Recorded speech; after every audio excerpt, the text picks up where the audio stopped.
Hello students, मैं हूं Shubham Goswami and welcome back to another important video. Students, कैसे हैं आप लोग और कैसी चल रही है आप लोगों की तैयारी। आई होप कि आप सभी सब्जेक्ट की तैयारी अच्छे से कर रहे होंगे। आप सभी की तैयारी को देखते हुए इस वीडियो में मैं आपके लिए लेकर आया हूं 12th इंग्लिश प्रोज के 3 इंपॉर्टेंट क्वेश्चंस। देखिए, बहुत सारे स्टूडेंट्स का कमेंट था कि सर जो इंग्लिश का सिलेबस है वो चेंज हो चुका है, ऐसे में हम इंग्लिश की तैयारी कैसे करें ताकि सभी सब्जेक्ट की तरह हम इंग्लिश में भी अच्छा मार्क ला सकें। तो देखिए, इंग्लिश की तैयारी मैं आपको रेगुलर करवाता रहूंगा। इंग्लिश ग्रामर की मैं लगातार वीडियोज अपलोड करता रहता हूं और इंग्लिश के भी इंपॉर्टेंट क्वेश्चंस मैं आपके लिए लाया हूं।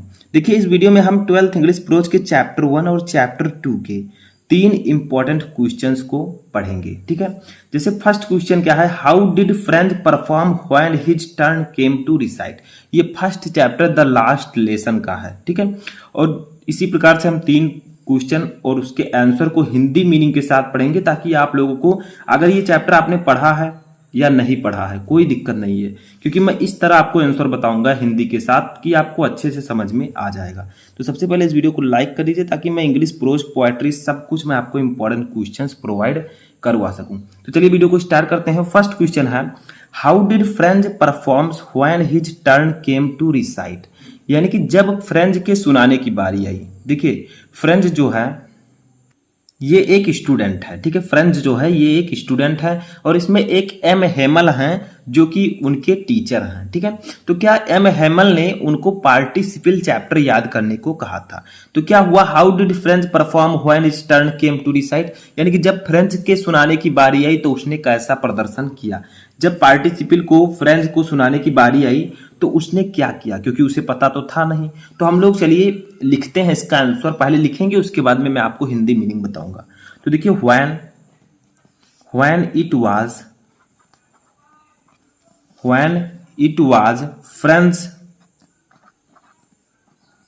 French, ठीक है, turn to recite,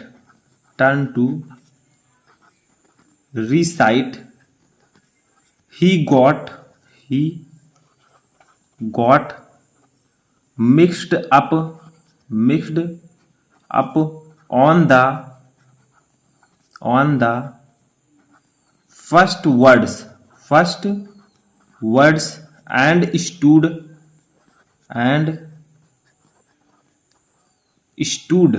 का मतलब क्या होता है, खड़ा होना। स्टैंड का सेकंड फॉर्म है। ठीक है, stood at his place। ठीक है, समझिए, अभी मैं आपको बताऊंगा assembled। अभी मैं आपको हिंदी मीनिंग के साथ समझाऊंगा, सिर्फ आपको पहले इसे नोट कर लेना। जो कुछ मैं बताता हूं आप लोग इसकी नोट बना लें। He did not have the courage, ठीक है, courage to look up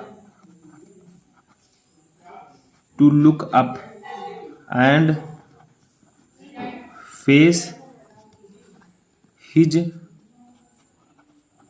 teacher. ठीक है, तो चलिए समझते हैं इसको हिंदी के साथ। देखिए, how did French perform when his turn came to recite. ये क्वेश्चन था कि जब फ्रेंच के सुनाने की बारी आई तो उसने कैसा प्रदर्शन किया। तो देखिए, when it was Franz turn to recite, जब फ्रेंच के सुनाने की बारी आई, he got mixed up on the first words. यानी कि वह पहले ही शब्द में उलझ गया। देखिए, गॉट मिक्स्ड का मतलब उलझ जाना, ऑन द फर्स्ट वर्ड यानी कि पहले ही शब्द में, वह पहले ही शब्द में उलझ गया। And stood at his place ashamed, और शर्मिंदा होकर, असेम्ड का मतलब होता है शर्मिंदा होकर। ठीक है, और शर्मिंदा होकर अपने स्थान पर खड़ा रहा। आगे देखिए, he did not have the courage to look up and face his teacher. यानी कि ही डिड नॉट हैव, उसके पास नहीं था, द करेज साहस, टू लुक अप देखने की, एंड फेस, और फेस का मतलब सामना करने का, हिज टीचर अपने अध्यापक का। यानी कि उसके पास शिक्षक को देखने और उनका सामना करने का साहस नहीं था। यानी कि जब फ्रेंच के सुनाने की बारी आई तब वह पहले ही शब्द में उलझ गया और अपने स्थान पर शर्मिंदा हुआ खड़ा रहा। उसके पास शिक्षक को देखने और उनका सामना करने का साहस नहीं था। तो इस क्वेश्चन का आंसर यही होगा। आई होप कि आपको अच्छे से समझ में आ चुका होगा। ठीक है, समझ में आया। यानी कि जब फ्रेंच के सुनाने की बारी आई तो उसने कैसा प्रदर्शन किया तो आपको पता चल गया। अब हम देखते हैं सेकंड क्वेश्चन, अब देखिए सेकंड क्वेश्चन जो है वो उनके टीचर या जो फ्रेंड्स था उनके टीचर एम हेमल से रिलेटेड है। पूछा जा रहा है कि what made M Hamel cried toward the end of his last lesson, यानी कि अपने अंतिम पाठ के अंत में एम हेमल को किस बात पर रोना आया। यानी कि इस चैप्टर का नाम है द लास्ट लेसन, अंतिम पाठ। ठीक है, तो जब एम हेमल अंतिम पाठ के अंत में पहुंचे तो एम हेमल किस बात पर रोने लगे, यानी कि उनको रोना आया। तो देखिए लिखिए इसको भी, M Hemal cried towards the end of his last lesson because he loved the French language,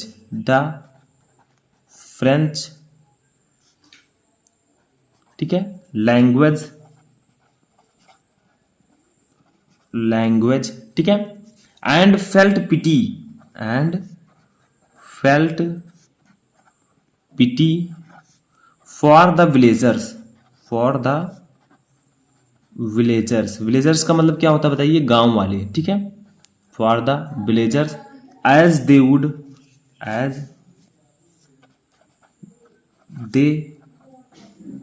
would not be able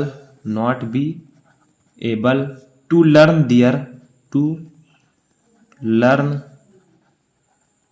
their mother tongue and any longer। ठीक है, any longer। तो देखिए क्वेश्चन क्या था, पहले इसको समझिए। What made M Hamel cry toward the end of his last lesson, यानी कि अपने अंतिम पाठ के अंत में एम हेमल को किस बात पर रोना है। तो देखिए M Hamel cried toward the end of his last lesson, यानी कि एम हेमल को अंतिम पाठ के अंत में इसलिए रोना आया बिकॉज, क्योंकि he loved the French language, यानी कि वह फ्रेंच भाषा से प्यार करते थे। And felt pity for the villagers, felt pity का मतलब होता है सहानुभूति रखना, और ग्रामीणों के लिए सहानुभूति रखते थे। As they would not be able to learn their mother tongue any longer. ठीक है, देखिए यहां पर ये and they would not be able to learn their mother lung any longer, यहां पर टंग रहेगा। ठीक है, ये टी है, टंग एनी लॉन्गर, यानी कि वे अपनी मातृभाषा अब नहीं सीख पाएंगे। ठीक है, they would not be able, वे समर्थ नहीं है to learn their mother tongue any longer, अपनी मातृभाषा को सीखने के लिए, तो अब वे अपनी मातृभाषा नहीं सीख पाएंगे। तो एम हेमल को अंतिम पाठ में रोना क्यों आया, क्योंकि एम हेमल को अंतिम पाठ में रोना इसलिए आया क्योंकि वो फ्रेंच भाषा से प्रेम करते थे और ग्रामीणों के लिए सहानुभूति रखते थे। अब वे अपनी मातृभाषा नहीं सीख पाएंगे। ठीक है, इसीलिए उन्हें रोना आया। समझ में आया।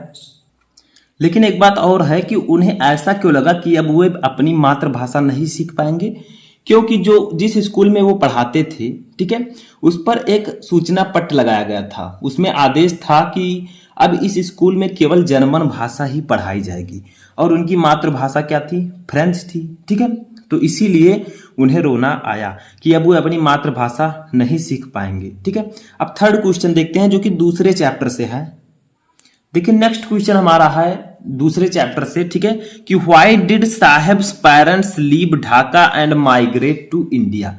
अब देखिए दूसरा चैप्टर हमारा क्या है, पहले इसको जान लेते हैं। ठीक है, तो जो दूसरा चैप्टर हमारा है उसका नाम है लॉस्ट स्प्रिंग। ठीक है, दूसरे चैप्टर का नाम है लॉस्ट स्प्रिंग। तो क्या कहा जा रहा है, why did Saheb's parents leave Dhaka and migrate to India, यानी कि साहिब के माता पिता ने ढाका क्यों छोड़ा और भारत में आकर क्यों बस गए। देखिए why did Saheb's parents leave Dhaka, Dhaka कहाँ है, बांग्लादेश में। ठीक है, तो यानी कि साहेब के माता पिता ने लीव छोड़ा ढाका, यानी कि ढाका को क्यों छोड़ा, एंड माइग्रेट टू इंडिया, और इंडिया में क्यों बस गए। तो देखिए इसका आंसर क्या होगा, तो देखिए वंस लिखिए, वंस साहेब्स पेरेंट्स, ठीक है, parents lived in Bangladesh, lived in Bangladesh, ठीक है, lived in Bangladesh, admits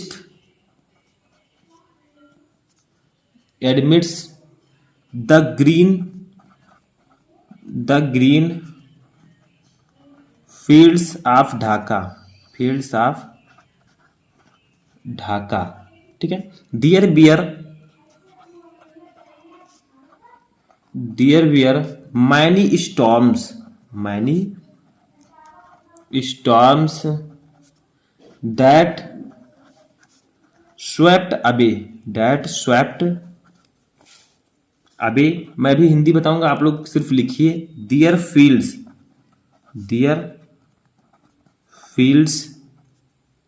and homes that's why they migrated to Delhi and settled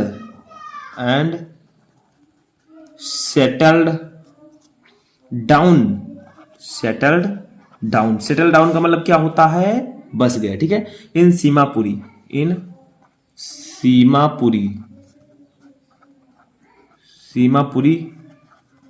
कहाँ, दिल्ली में, ठीक है। Looking for an occupation.